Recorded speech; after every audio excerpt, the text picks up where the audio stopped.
सूक्त 57 के मंत्र 4 में उल्लेख किया गया है, खेती करने वाले जन उत्तम हल आदि सामग्री, वृषभ और बीजों को इकट्ठा करके खेतों को उत्तम प्रकार से जोतकर उनमें उत्तम अनों को उत्पन्न करें।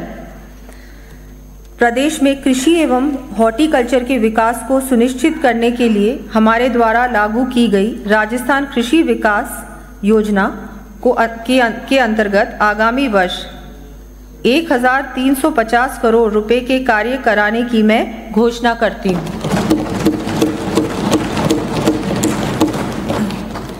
इस योजना के माध्यम से कृषि की नई तकनीकों, कृषि आदान, जैविक खेती एवं क्षमता विकास के कार्य करवाए जाने प्रस्तावित हैं। इन कार्यों की सूची में सदन के पटल पर प्रस्तुत कर रही हूँ।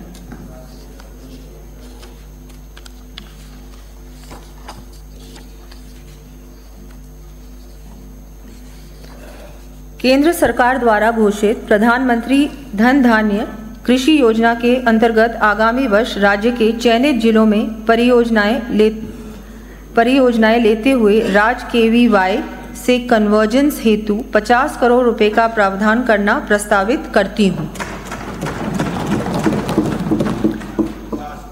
फसलों को नीलगाय, जंगली जानवरों व निराश्रित पशुओं से होने वाले नुकसान से बचाव व रोकथाम के लिए लगभग 75,000 किसानों को 30,000 किलोमीटर लंबाई में तारबंदी हेतु अनुदान दिया जाना प्रस्तावित है।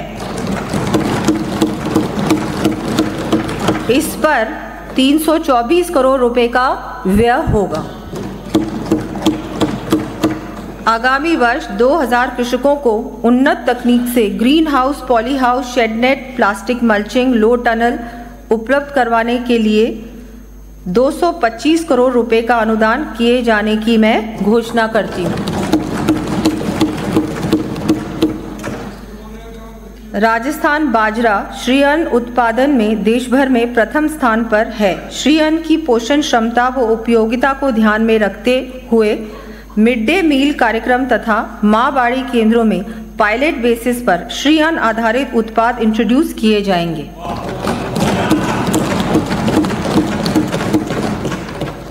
श्रीअन्न के उत्पाद आमजन को आसानी से उपलब्ध कराने एवं प्रचलन में लाने हेतु प्रत्येक जिले में प्रमुख स्थानों को चिन्हित कर मिलेट्स उत्पाद आउटलेट्स खोले जाएंगे। राज्य में नमो ड्रोन दीदी योजना एवं कस्टम हायरिंग सेंटर्स पर उपलब्ध ड्रोन्स के माध्यम से आगामी वर्ष 1 लाख हेक्टेयर में नैनो यूरिया एवं नैनो DAP का छिड़काव करने के लिए 2,500 रुपये प्रति हेक्टेयर अनुदान दिए जाने की मैं घोषणा करती हूँ।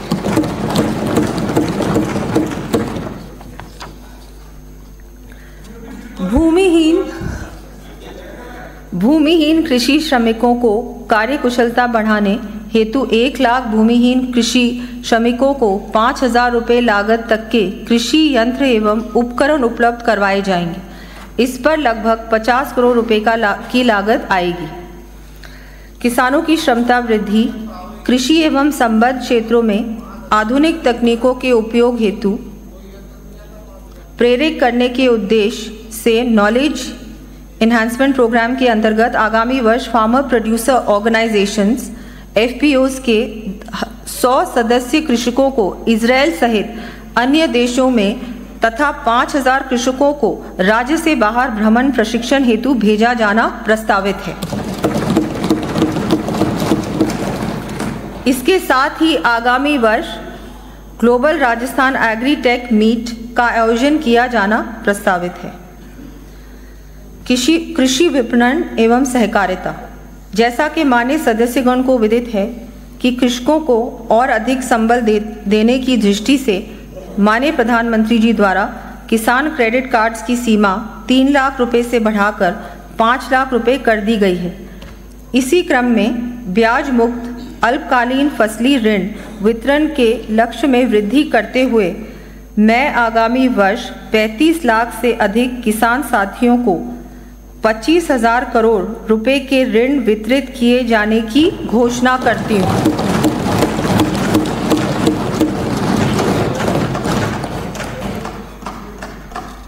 इस हेतु 38 करोड़ रुपए ब्याज अनुदान पर व्यय किए जाएंगे।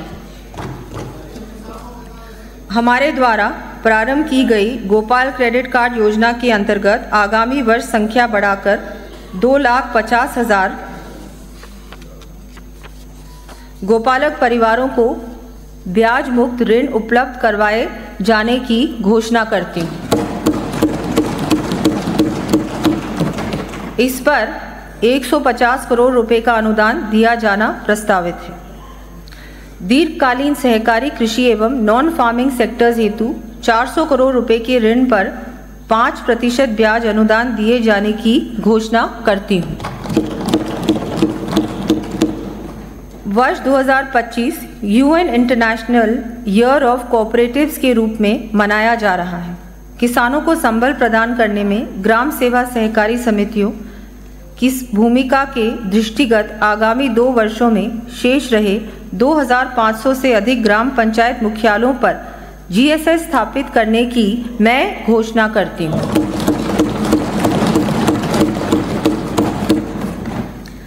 इस हेतु GSS स्थापना के मापदंडों में आवश्यकता अनुसार रिलैक्सेशन भी दिया जाना प्रस्तावित है। इसके साथ ही नवीन स्थापित 8 जिलों में क्रय विक्रय सहकारी संघों की स्थापना भी की जानी प्रस्तावित है।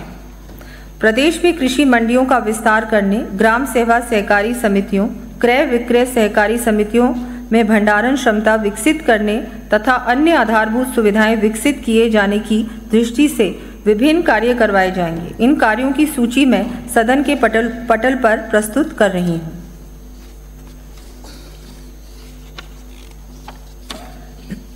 पशुपालन एवं डेयरी।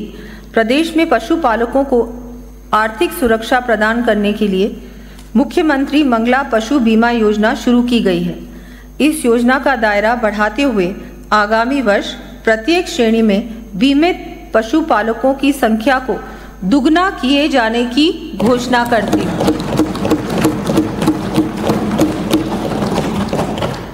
इस पर 200 करोड़ रुपए का अतिरिक्त व्यय प्रस्तावित है।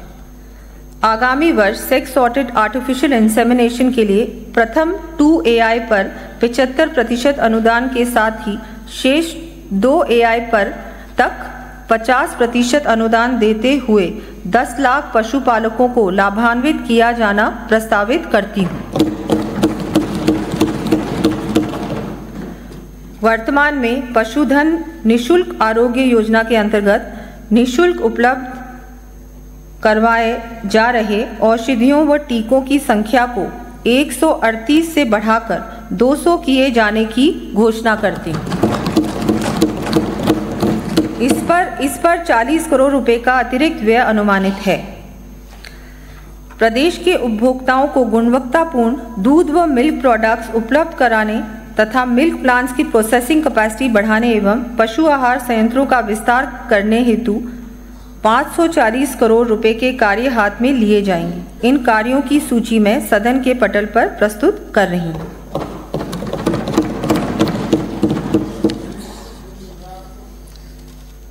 मुख्यमंत्री दुग्ध उत्पादक संबल योजना के तहत दुग्ध संग्रहण लक्ष्य को बढ़ाकर 13,000 लाख लीटर किया जाना प्रस्तावित है। साथ ही 1,000 नवीन सहकारी समितियों